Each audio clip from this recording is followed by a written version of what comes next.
Welcome to 5% Radio, where it's all about learning like no one else today so you can live like no one else tomorrow. Please be sure to share and subscribe.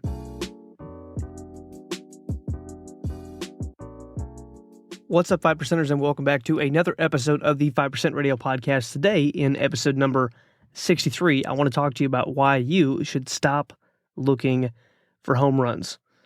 A couple of key takeaways you can expect, things we're going to dive into, is why effort is ignored, the importance of defining the big win up front, the trade-off between inputs and outcomes, the danger of caring about what the path looks like, what it means to feel discomfort, climbing the ladder, and looking for the right kinds of evidence. So the first thing I really want to get into is why effort is ignored. What I mean by that is along your journey, along your success journey, your process, you are going to put in so much work that you feel like no one notices, that you feel like even those around you that are closest to you may not notice. They may not actually understand how hard you are working. Now, whether that's physically, mentally, there's all kinds of different ways to work hard. It's not just the amount of hours that you put in. There's a huge misnomer or misconception that we have nowadays that the amount of hours that someone works means they are working super hard. But I think we can all think of a person that probably worked at a job next to us, or maybe that works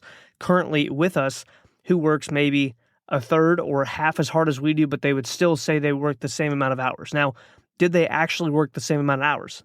Not really. Another great example of this is I'll go to the gym and I'll hear guys brag about how long they spend in the gym. I am looking to put the least amount in and get the most out. In something like the gym, when I know exactly what the metrics are, I need to push this hard, lift these weights, rest this long, do this many reps, this many sets, this many to failure, this many of submaximal, meaning I'm not training at an absolute 100% effort. I know exactly what I need to do, and then I get out. That's my goal. My goal is not to tell you, oh man, I put in 3 hours in the gym yesterday. I was here for 4 hours. And they'll brag to you. Instead of bragging about the result, they'll brag about the amount of time put in. Now, there's a difference in thinking when it comes to work between employees and people who are true entrepreneurs. Now, notice the word employee is still in the phrase self-employed. You are still employed by someone. You still own a job. Robert Kiyosaki's ESBI, there's employed, trade time for money. S-type or self-employed, meaning you trade time for a service or you sell a product or service. You still have to trade so much of something to make so much money. You can only trade so many hours in a given day. You can only provide so much service. So really, being self-employed is not what you want to do if you're looking for time and money freedom. Now, the B quadrant, where I am actually creating something that's built on systems, that has a return that is completely different. So I'm not employed in that aspect. But if you look at the thinking between employees and self-employed people and B-type or investors on the right side of Robert Kiyosaki's cash flow quadrant that I referenced in episodes 4 and 5, you'll notice that those people are looking for what can I leverage? In other words, what's the least amount that I can put in to get the highest return? They're looking for a result. They're not looking for hours of time that I put in. They're not looking to brag about how hard they worked. They're looking to get the ideal result. But effort goes unnoticed until you finally win big. Now, the big win looks different for everybody, but until you finally win big, so much so that it's absolutely undeniable that people no longer look at you and say, oh, well, he's always been stupid, she's always been stupid, she was never going to make it, until they get to the point where they're like, oh, yeah, and they're saying this kind of garbage. We always knew that you would make it. Anyone heard this? Oh, we always believe, you finally accomplished something that you worked your guts out for. You just been working your butt off over and over and over and over and over for years and years and years, months, years, whatever it is. You've been essentially suffering willingly, deliberately, over and over and over again, and then you finally make it in that thing, and people are like, oh, we always knew you had it in you. I'm like, you know what? I needed that when I started the journey, and when I was at my pinnacle of struggle. I don't need it now. Because it's easy to say, oh, yeah, no, I'm not a critic. Yeah, I'm on their side. It's easy to say that when the person has won big, but no one really notices your effort until you win big. No one really cares about the struggle, anything else that you're going through. So don't expect people to care about it, to check up on you. When they ask how it's going, what they're really asking for is kind of like a have you come to your senses yet thing. If you want to build a 5% financially free lifestyle, I don't care how you do it. If you want to do that, people are going to ask you, how's it working? How's it going? Are you still doing X? Do you still plan on XYZ? Have you decided if you're going to continue doing X, or are you go like what they want to know is, are you going to find a backdoor? Are you going to give up? Because the amount of effort that you've put in their eyes is absolutely unreasonable for anything not to have the win be big, not to have it be there, not to have it be obvious, evident. It's in everyone's face, okay? Not in an arrogant way, but like it's undeniable. You've won so big. I was listening to Alex Hermosi earlier this week, and he was talking about like one of the reasons people watch his content is because he sold a company for $46.7 million.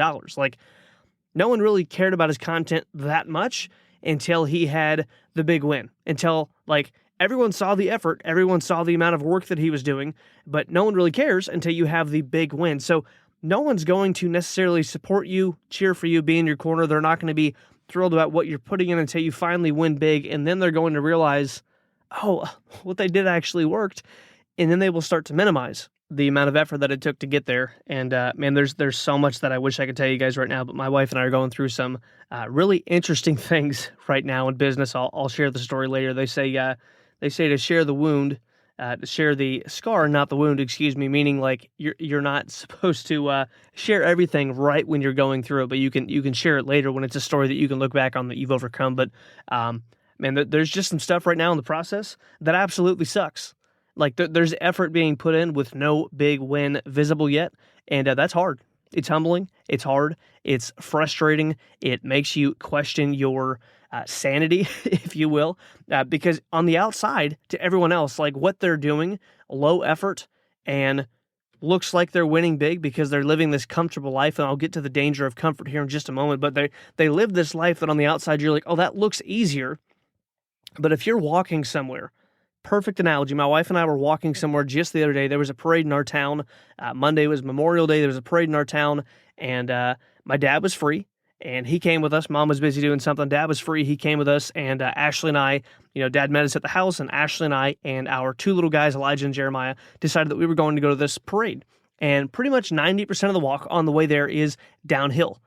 But by default, that means that 90% of the walk on the way back is uphill, and a lot of people's lives are low effort, and they look like they get the big win now because they're going downhill early. They're going downhill on the way there. They're doing the easy thing now.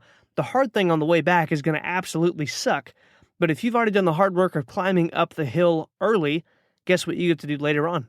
When everyone else is finally realizing, oh crap, we're about to have to climb a hill because I didn't put the effort in early. Now I get to go downhill while they're going uphill. So although they may look at you right now and the effort may be going unnoticed, when the win comes and the win is big enough, it will matter. People will see everything that you put in. And then again, don't expect them to cheer for you or applaud or realize what it took you to get there. It's going to be a must be nice. We always believed in you. Oh, we knew you could do it. But still, effort will go unnoticed for a very long time until you win big. Now, the important thing when it comes to winning big is defining what that looks like up front. Now, what the heck do I mean by that? Know if what you're doing is worth it. Now, I don't mean that a critic told you. I mean, like, really go look at what is the top of the top of the top of the thing that I am pursuing. And if you're not going all the way to the top in what you're doing, then really, why do it? Now, if all you want is enough money to get financially free and you need $6,000 a month and you're going to pinch pennies and whatever else for the rest of your life and you're going to be debt free and try to save your way into, like, if that's what you want to do, that's great. But when I talk about being free, I'm talking about massive cash flow. I'm talking about making $20, $30, $40, $50, $60, $100,000 a month, and that's not going to happen overnight. It's going to take a very long time to get there. The effort's going to go unnoticed again, but define what the big win looks like. Because if you get to the top of the mountain and your goal is financial freedom, your goal is not to get rich. Anyone can make a lot of money and not have a lot of time. Your goal is to get wealthy, which has two components, time and money. It means you can do what you want, where you want, with who you want, when you want, how you want, at any time, because you have freedom, no one to answer to, and you've got absolute 100% total control over your schedule, if that's what you want. And the effort you're putting in now equals a big win that keeps you tied to something. In other words, you are still, in some sense, self-employed. If you're going to be tied to something and there's no way out of it, you can do that right now to get you to a place where you can fund your way to the B quadrant and I quadrant lifestyle that you're looking for. And when I say fund, I don't mean borrow other people's money, but you can do that for now. It's okay if you're working a job now to get there. It's okay if you're building a self-employed business now. If your ultimate goal is to get to the B quadrant, then you're going to have to do something now to pay your bills, because people don't jump from oh, I'm an employee and I'm just going to wake up tomorrow and be a B type. That doesn't happen. People don't go from, I worked 50 hours this week and made $1,000, or I worked 50 hours and made $3,000, to next week I worked 20 hours and I made 30,000. Like, it doesn't really work that way. That'd be great if it did, but then again, if it worked that way, everyone would do it, and if everyone did it, it would be easier, and it wouldn't really matter as much because you wouldn't have to put much effort in, and it would be like a lottery ticket. If every single time you bought a lottery ticket, you scratched it off and you won, would that feel good instantly? Absolutely. Long term, though, anything that does not come from hard work, anything that you just get handed to you, it doesn't mean as much. And the glitter, the glam, it can be lost. And at the end of the day, you really don't want something that doesn't matter. You don't want to just be handed this life. You don't want to make millions of dollars and then just do nothing with the rest of your life, get to your deathbed and be like, I had it pretty good. Like, that's not the goal. D.L. Moody said that our greatest fear should not be that of failure, but that we succeed at something that does not truly matter. So make sure that you define the big win. For me right now, the biggest thing that's driving me is I want time with my kids. I want absolute, uninterrupted, however long I want to, whenever I want it, time with my kids and time with my wife. We have 2 kids right now. We're going to have 3, 4, 5. Depends on how things go with future pregnancies and stuff like that. But we want to have a lot of kids. To most people, 5 kids, like, you're crazy. I get it. That's what we want. But to get there, to get to the place where I can have free time with my kids, guess what I have to do right now? I have to have a trade-off. I have to put something in that I don't want to get something out that I want on the other end. I was talking to a group of entrepreneurs the other day, and I was discussing the idea that, if you do what you want today, then you're essentially stealing from yourself in the future. So if I do what I want to today, I take the easy way out. I walk downhill. I don't put the effort in, okay, to mix all the analogies. If I do that today, then guess what I'm doing tomorrow? I'm putting in more effort than I want to. I'm walking uphill, and I do not get to do what I want to do because I chose to do what I wanted to do early on. You see this all the time in so many different areas. Think about the person who, when they're younger, they do whatever they can to make money. Whatever they can to make money. They eat garbage food. They work themselves to death. They never sleep. They slam caffeine all the time. So it's been said the first half of your life, from 0 to 40, if you live till 80 as an average statistic, first half of your life, most people in the 95% world, people who are employed and self-employed, who, by the way, only make about 5% total of the income in the world, people who do those things spend 0 to 40 basically just chasing money. As soon as you can get a job, 15, 12, 16, depending on where you live. If you grew up on a farm, I know you probably started working at like 5 or 4. I get it, but that's not what we're here to discuss. But you spend your first 40 years of your life chasing money, and you give up your health.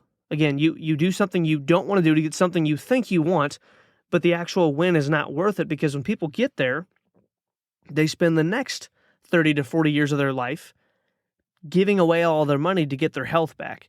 So is what you're chasing after actually worth it? Because the trade-off is that I'm going to have to put something in that I don't want to put in to get something out that I want on the back end. If what you're doing is something that you're like, oh, this is super easy, I love the inputs and I love the outputs, then honestly, probably the outputs could be a lot better, because if what you're doing has you comfortable, then you're not really in a position where you're growing. I'll get into that in just a second, but you've got to understand that I've got to give up what I want now for what I want most. It has to happen.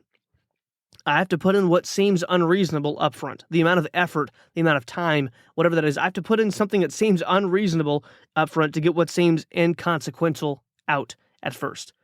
When you first start to win, the amount of effort that it's going to take, you're like, I had to put all of that in just to get that? Like, you've got to be kidding me. Like, is this worth it? Am I really nuts? Is everyone else right? Would it be better if I just went to school, got good grades, got a safe, secure job? Would that have been better? Would it have been better to just click on the last YouTube ad that I saw for the 7-figure side hustle? You see those things, and that person showing you what the big win looks like through their YouTube ad. You're like, oh, it looks sexy. Like, this looks like it'd be awesome. And then what you don't realize is how much that person has actually had to sacrifice. And that's a great thing. Sacrifice is nothing more than the production of sacred things. In other words, if you want to produce something sacred, that means a ton, you're going to have to sacrifice for that thing. I've got to be willing to put in more than I want to get out more than I want to. So what you put in up front may seem unreasonable. Again, I'll say this one more time. What you put in front may seem unreasonable, and what you get out at first may seem inconsequential. But you have to accept that. No, that's the way the game is played. I've got to be willing to give whatever it takes for the input to get the output. Now, I'm not telling you to throw your marriage in the closet and tell your kids you'll see them when they're 5 years older because I've got to make it, son, and I'm doing this for your future. That's a lie. And the same people that will work themselves to death will still go out and play in sports leagues and watch TV and ignore their kids and go out with the boys and have girls' night. Meanwhile, their kids haven't seen them because they worked 80 hours a week and they're like, I just need to blow off some steam. Your kids need you. There's no use in having a 5% life, time, and money if the people that you were supposed to do the most with hate you. No sense in it. There's no sense in you making millions of dollars if you lose your family. People do that all the time. They make lots of money. They get very successful. And guess what? When they hit the big win, there's no one there to share it with. Imagine if you did exactly what you want to do. You got all of your goals, every single dream, every single thing that you have that drives you right now. You hit it all, and there was no one to call. There was no one to call and say, hey, look, I did it. There was no one to go out to dinner with and talk about, man, like, I'm so proud. There was nobody there because you alienated everybody.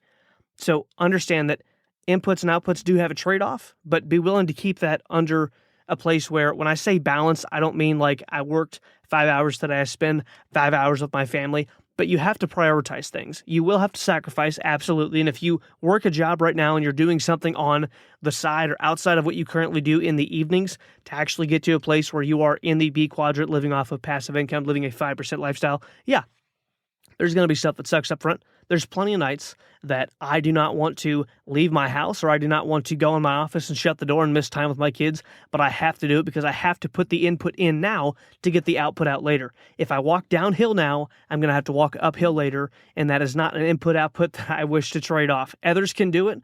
They can sit at home and watch egregious amounts of TV, waste all their money, finance things, drive nice vehicles that they really can't afford, buy a bigger house than they can actually afford because they can, quote-unquote, make the payments. Guess what? That's not going to work long-term because they've tracked all this out. They understand debt is a game. It's not one that I want to play. It's not one that the wealthy people that I'm affiliated with play. We're not using other people's money. I'm not buying a house right now that's the max the bank would loan me because it always property value always goes up and you can pull the equity out of your house and it's like an ATM. I'm not doing any of that garbage. Everything is delayed gratification. I drive a car that's older than I want to drive. My wife drives a car that's older than she wants to drive. The amount of money that I am blowing right now in lifestyle does not equate anything to what I would like to be doing. But I know that the win down the road, when there's a certain amount of money in the bank, when I can walk into a dealership and buy a car cash. If you don't agree with that, we'll talk later on further episodes. When I can do the things that I want to do, when I can buy a house, put half down, pay it off in 3 years, and I'm completely debt-free. No mortgage, no car, no nothing. When we're at that spot, I know that the input now, saying no to what I want now, for what I want most, is going to absolutely be worth it because I have the big win defined, and I know that when I get to the top of that mountain, the results are what I want. They don't just look good. I know people that have those results. If they did it, I can do it. I know exactly what I'm doing for a specific output, and you've got to know that when you're determining what am I going to put in, you've got to know what the outcome is. What's the big win? I got a couple more things, guys, and I'm going to cut off. I'm not going to be long today, but you have to understand that 95%ers, meaning the people who don't actually succeed in a big way in life, they might make a lot of money, but they have no time. They might have a lot of time, but they have no money. They don't have what you want. If you're looking for this is 5% radio. This is not do well at your job radio. Can you do well at your job with some of the things that you will learn on the show? Absolutely. This is not get better at your S-type business and never do anything but trade hours for dollars. This is not that. Can you use some of these principles? Will this help you in all aspects of your life get better? Absolutely. But what I'm talking about here is freedom. Complete and total financial freedom. The ability to have no constraints in your calendar. What would you do if you woke up Monday morning and you've got whatever amount of money you have right now that you're thinking, man, if I had that in the bank, I would have true security. Like I could mess up for so long and still be okay if all the debts were paid off. If the money that you need, quote unquote need or want, is in the bank and you're making whatever your goal is per month, if you're making that and you have no debt and you wake up Monday morning, not to an alarm, not to a boss telling you, hey, we need you to come in early and stay late, not to any of that garbage. You wake up Monday and there's nowhere to go. No one has a hold on you. Your finances are taken care of. Like, what would you do? What would be different?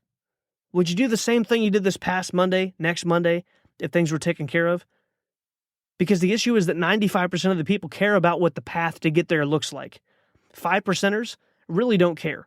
I cannot tell you how many highly successful people I've heard in business talk about the fact that they don't love most of what they do. It's not a sexy path. It's not one that everyone's like, oh man, so-and-so does such and such. Like, oh, he's a big shot. Like, they will do things that they're like, like I heard a guy talking about just the fact that like he didn't really enjoy much of what he did.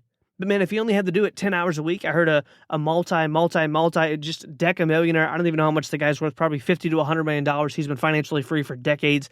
What are the things he was talking about? And this is a guy that's coat and tie all the time, like picked up from the airport in the nicest cars you can imagine. Has, any hotel he goes to has the biggest suite, like just lives this lavish lifestyle. And he told me, if you could tell me that what I do right now, I could do something else instead, put in a third of the time and make twice the amount of money, regardless of what it was, as long as it was legal, moral, and ethical, I would do it. So he does all of this business stuff that people think, oh man, that looks great to speak and write books and consult. But he's like, if I could shovel horse manure, extreme example, stick with me. If I could shovel horse manure for a third of the time and make twice the amount of money, I wouldn't even blink. But see, 95% of the people care about status. They care about the title they have at the job, the office they have, the clothes they wear at a job, where they can tell people they work, what they can, oh man, come see my office. Like they care about that stuff when really that stuff doesn't matter at all. It's the same thing with college. I absolutely think that college is the biggest farce, scam, illegit. Like I think it's an absolute waste of people's time and money unless you absolutely know, I want to be this and nothing less. This is my dream. Jesse, I could give a rip about 5%. I could give a rip about time and money. I've always wanted to be a doctor. I want to do it till the day I die. If that's what you want, then absolutely pursue your dream. Absolutely. My wife wanted to be a nurse and she was like 4 or 5 years old. Guess what? She did it. And she loved nursing. She did nursing for many, many, many years. She's a stay-at-home mom now. If that's what you want to do, then do it. But if you think that you need a college degree, a business degree, a management degree, I talked to a guy the other day who wants to be an entrepreneur and he's going to college for entrepreneurship. The amount of money that he's going to pay just to learn stuff that he's going to get out in the real world and get punched in the face. He could go listen to Alex Hormozi's podcast and watch his YouTube videos and read his books. If you haven't checked him out, by the way, go listen to him. The Game, it's the #1 business podcast on the entire any podcast. Go check out his YouTube channel. I have no affiliation with him. I make nothing off his books, but they are phenomenal materials. I use a ton of his stuff in my self-employed endeavors in order to scale that so I can put more money in the bank faster, so I can get completely free faster.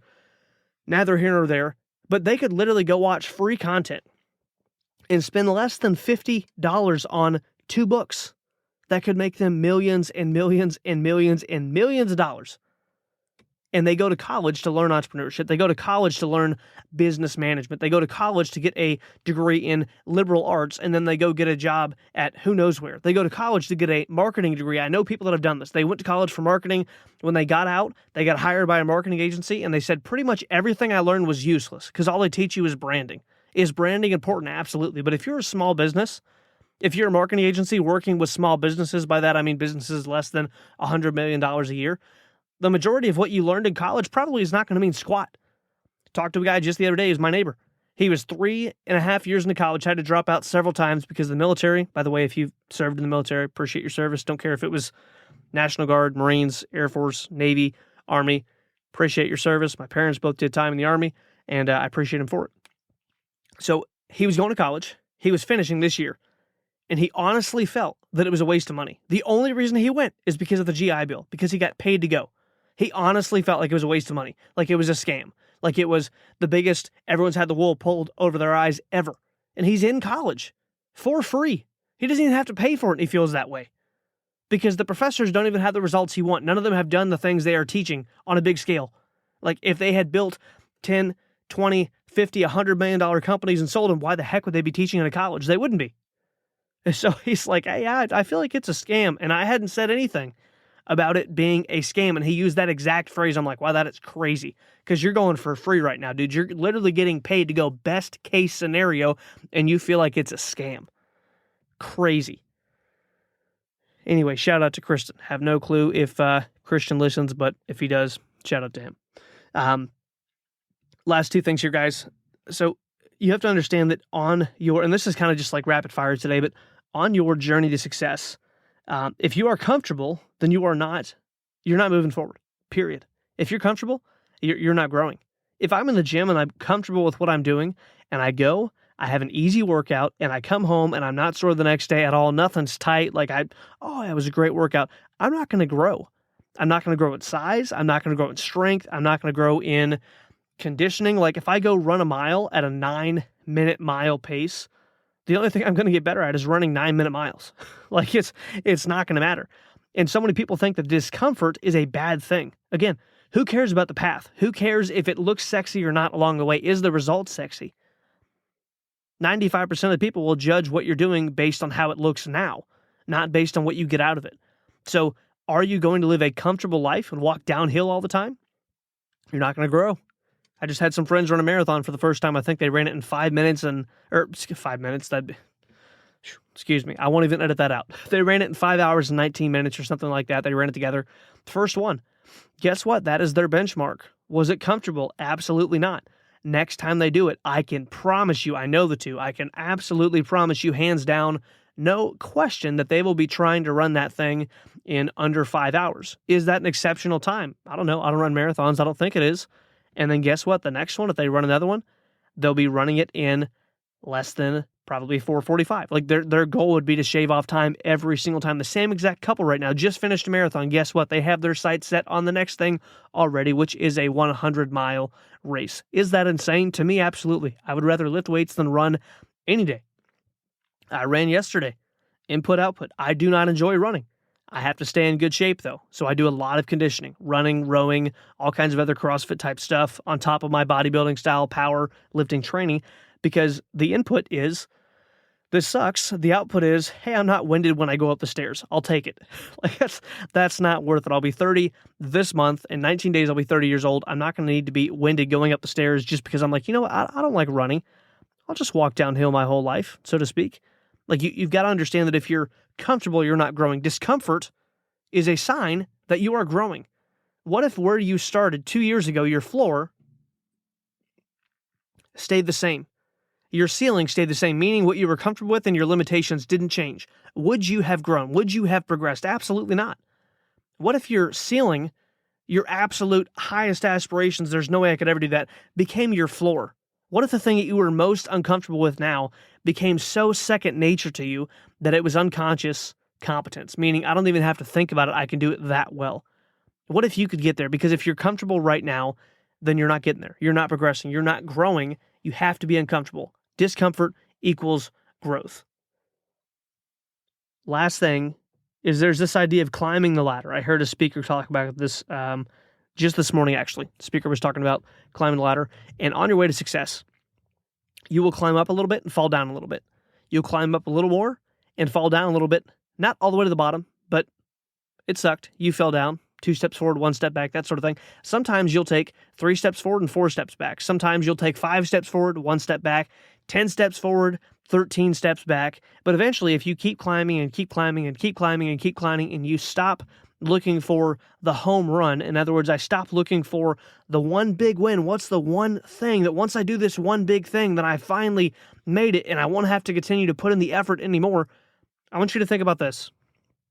Number one, you've got to decide to climb. No matter how many times you fall down. See, losers look for reasons to lose and winners look for reasons to win. So if you climbed and fell down, a loser will say, well, I already tried that, it didn't work. Whereas a winner is like, yeah, I had the same thing happen to me 50 times more than you, but I kept climbing, so I made it. You've got to have that mentality. Perfect example of this, and I'll close with this. Babe Ruth hit 714 home runs. Ridiculous, right? 714 home runs. Struck out 1,330 times, and he was walked 2,062 times.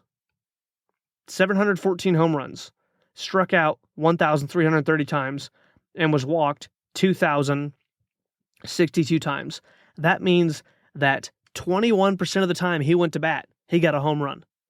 That means the other 79 effort goes unnoticed. The other 79, he pretty much sucked. He struck out or walked. Neither of those are good scenarios. 79% of the time, effort went unnoticed. But guess what? When the big win happened, everyone's like, oh, he's the greatest ever. He holds all these records. No one talks about all the strikeouts. No one talks about falling down the ladder. No one talks about the reasons that they could have said, you know what? I lost because of this. No one talks about it because it doesn't matter. Keep going. Keep putting the effort. Define your big when do not care about what the path looks like. Understand that people will not choose to do the inputs to get the output. They will do what they want to today and have to face what they don't want to face tomorrow. Stop looking for home runs. Keep doing the work over and over and over. And I'll talk to you in the next episode.